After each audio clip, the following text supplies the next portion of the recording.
It was a crisp October afternoon, just past 2 p.m., when the Willow Creek Mall in rural Ohio hummed with life.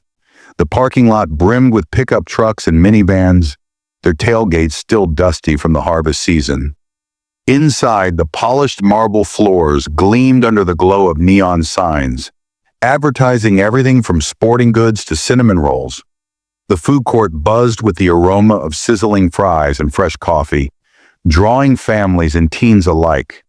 Laughter and chatter filled the air, a typical Saturday for this tight-knit community where folks still waved at strangers out of habit. Into this vibrant scene shuffled Grace Harper, a 68-year-old widow whose slow, deliberate steps echoed the weight of her years. Her weathered face bore deep wrinkles, her hazel eyes clouded with fatigue. Yet a quiet spark of determination lingered.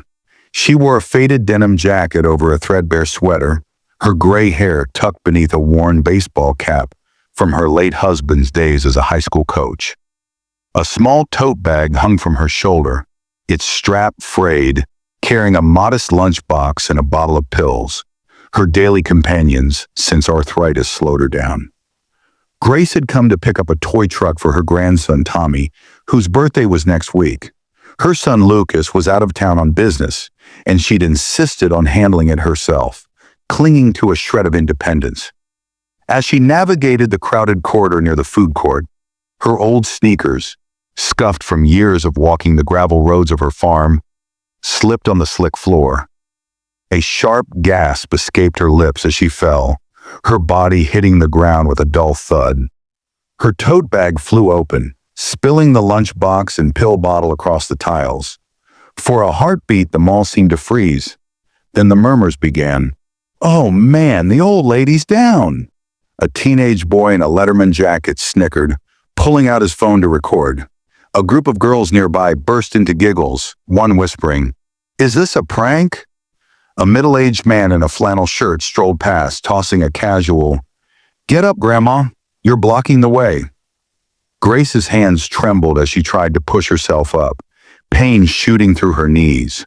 Her face flushed with embarrassment, the sting of their laughter cutting deeper than the fall. Two security guards, Mike and Dan, lumbered over, their navy uniforms creased from a long shift. "Ma'am, you can't sit there," Mike said gruffly.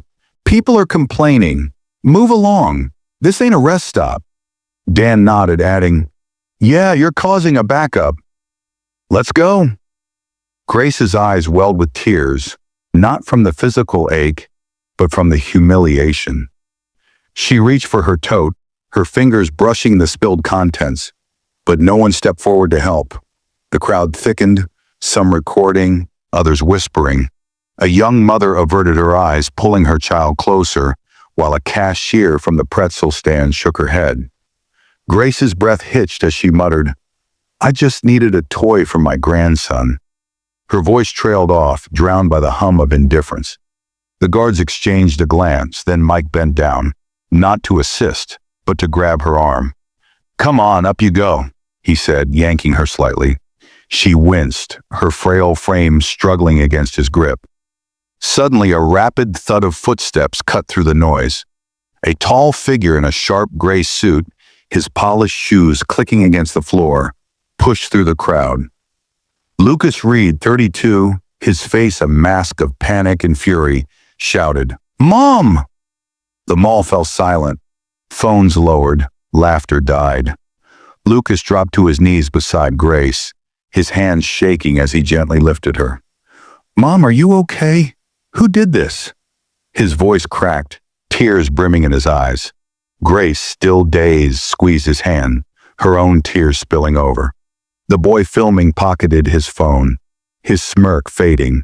The girls exchanged guilty looks. Mike and Dan froze, their authoritative stance crumbling. Lucas helped Grace to her feet, draping his jacket over her shoulders. "You people aren't human," he said, his voice trembling but firm. "My mom fell, and you stood there filming? Laughing?" He turned to the guards. "And you, dragging her like she's trash?" The crowd bowed their heads, shame settling in. Grace leaned on Lucas, her gaze softening as she looked at him. "I'm okay, son," she whispered. Lucas's jaw tightened. He faced the onlookers, his voice rising. "You judged her by her clothes, her age. She raised me alone after Dad died. A heart attack took him when I was 10. She worked dawn to dusk, cleaning houses, sewing quilts, never asking for a handout. I'm the CEO of ReadTech now, a company that employs 500 people, but my proudest title is her son." The mall grew eerily quiet, the weight of his words sinking in. A girl who'd laughed stepped forward, her voice small. "I'm sorry, ma'am. We didn't know." Grace smiled weakly, patting her hand. "It's not about knowing, dear. It's about caring." Lucas gathered her spilled items, placing them back in her tote with care. The guards, now red-faced, murmured apologies. "Sorry, sir. We didn't realize." Lucas shot them a hard look. "Realize what?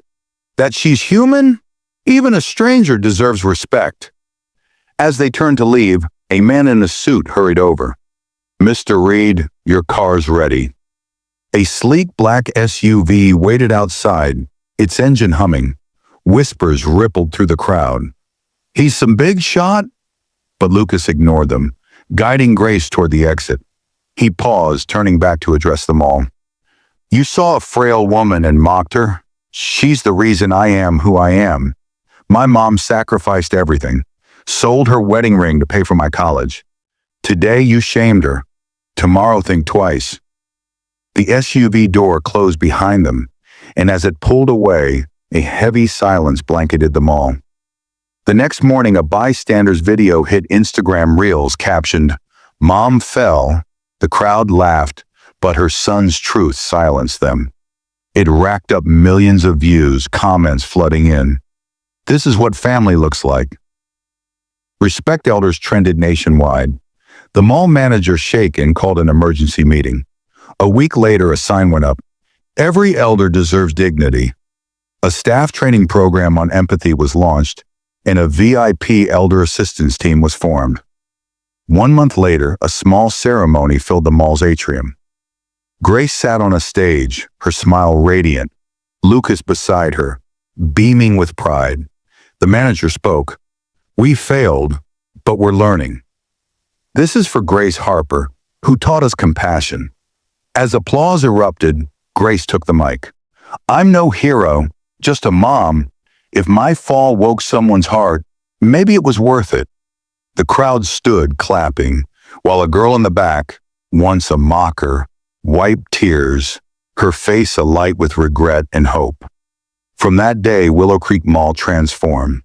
Guards opened doors for elders, cafe staff offered seats, and strangers smiled at gray-haired patrons. Grace's fall had sparked a quiet revolution, proving that one act of love could rewrite a community's soul. As winter neared, with snow dusting the parking lot, the question lingered, when will our humanity rise again?